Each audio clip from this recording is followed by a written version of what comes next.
Tá aí, pessoal, noite que segue, stand da Scania.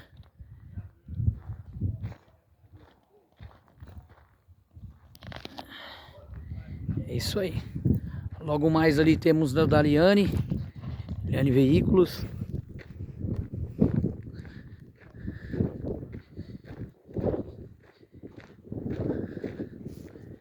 E ali nós estamos montando da Liberado.